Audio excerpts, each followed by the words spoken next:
We spoke immediately after the game last week at Park Hall. You've had 7 days or so to reflect. Have your thoughts changed perhaps as you look back and consider what happened last week?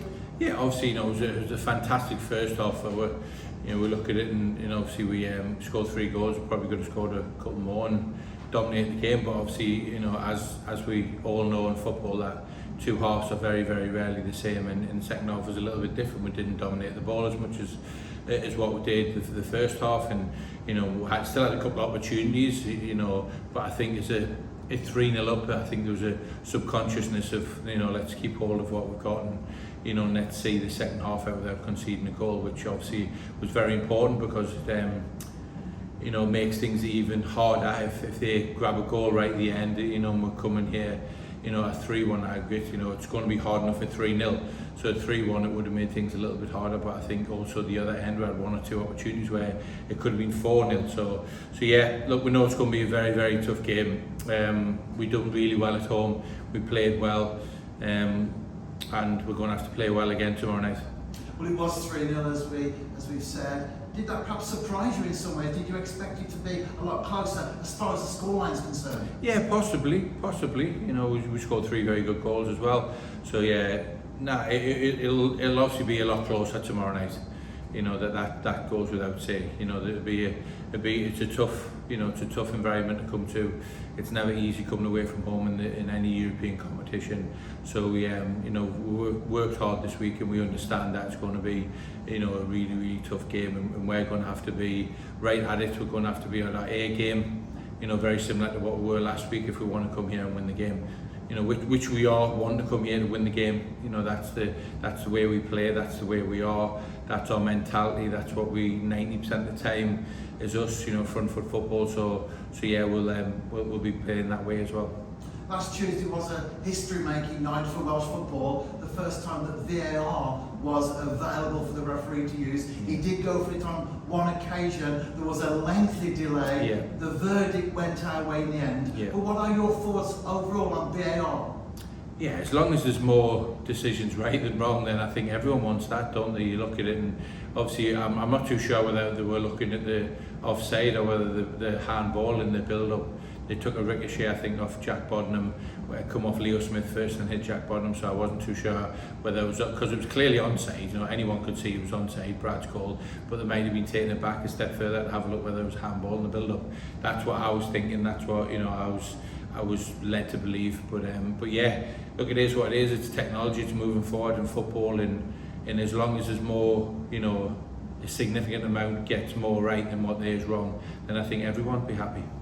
Invariably, we ask you about the starting 11 ahead of each game. The fact that it is a healthy 3-0 lead that we have going into this particular fixture, does that perhaps change the way that you would go about the team than say if it was 0-0 or just a goal either way? Nah, not at all. Not at all. It doesn't matter. We are approaching the game tomorrow like it's 0-0.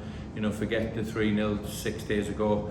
It's something that we're going to put out of our mind completely, and we want to try and win the tie. We want to try and win the game.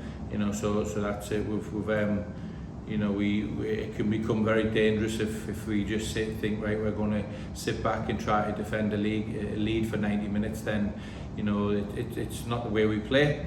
And it's and obviously if we score a goal, it's very, very, it puts Dečić in a really tough position from then on. So we've got to come here with the mentality that it's 0-0, forget the first leg. The first leg's done and dusted. It's gone. It's a positive that it's tilted in our favour, but as in the scoreline, as in the approach to the game, we can't afford to come here and think we're going to win the game comfortably, because it's going to be a very, very tough game.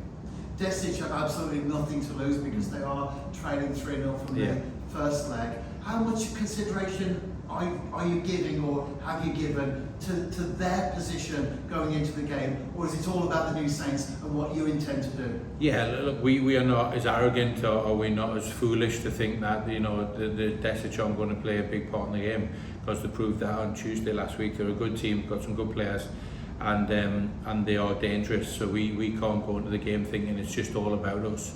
We wouldn't be doing our due diligence, and we wouldn't be spending hours in analysing the opposition, we would just go, all right, okay, move on to the next game. But again, you know, myself and the staff have spent hours, you know, reviewing the game back and analysing, you know, that their strengths, their weaknesses, was it what we thought originally, did they have any others, etc., etc.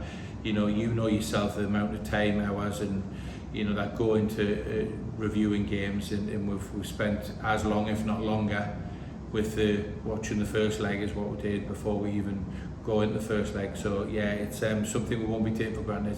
So we've done a lot of work, a lot of analysis on Dečić in their last game, and we will be, one thing for sure, we come into the game, you know, with knowing that it's going to be a very, very tough game. You mentioned in last week's press conference that there were a few injuries. Has there been any movement on that, one way or the other? Yeah, we've got a couple extras travelling with us, so which is good. You know, we've got a couple extra players in there, which is, you know, Jordan Marshall being one of them. He's had a full week of training, so Marshy's fit and available, so which is brilliant. It's a great addition to the squad. You know, fantastic regards to balance, left-footed, can play left back, can play left wing, you know, can play in the back three. So yeah, Jordan's available, so he's had a good week of training this week, and you know, it's certainly another added bonus to strengthen our squad. And you made the full complement of substitutes last week. There were some good performances, yeah, not only from the starting 11, but from those that came on. Yeah. Did that complicate the decision that you had to make this time around to go for the 11 at start? As we speak about quite regularly, it's never easy. It's never easy picking a starting 11, and it wasn't easy picking a starting 11 for tomorrow night's game. But as we spoke about, whoever's starting and whoever's on the bench are going to be key, because as we spoke about as well, modern day football, it's not about the 11 that start the game, it's more so about the 11 that finish the game. So like you said as well, you know, made 5 subs, and they all played a huge part in getting over the line, and if we're going to go and win the game tomorrow night, then all subs will play a huge part in getting us over the line, as well as obviously the 11 that start.